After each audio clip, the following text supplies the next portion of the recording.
It's been a week since the U.S. government released a 15-day pause guideline to slow the spread of COVID-19. Meanwhile, the figure is still soaring. Over 30,000 of COVID-19 cases were confirmed as of Sunday afternoon. Tougher restrictive measures have taken across the country. Now, at least 8 states have issued stay-at-home orders, asking people to stay at home as much as possible, and some other non-essential businesses to close.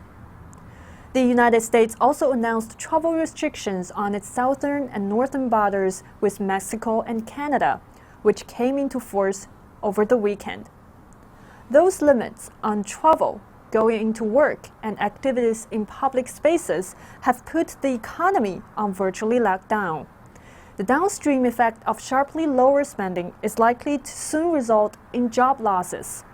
Wall Street just finished another brutal week with massive losses as investors grappled with fears over potential economic damage by the coronavirus pandemic.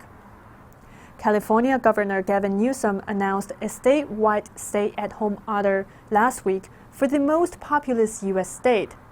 That means nearly 40 million Californians were asked to stay home unless it is absolutely necessary to head out.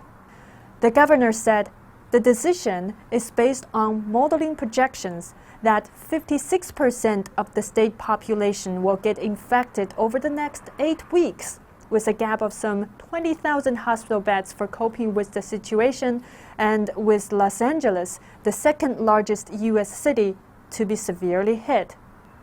New York is the hardest hit state of COVID-19 in the country. The state could need 110,000 hospital beds when the peak infection comes in around 40 days, which would be more than double its current capacity. Some 37,000 ICU beds could be in need, while the state currently has 3,000. Besides hospital beds, masks, surgical gowns, and eye gear are also in dire shortage.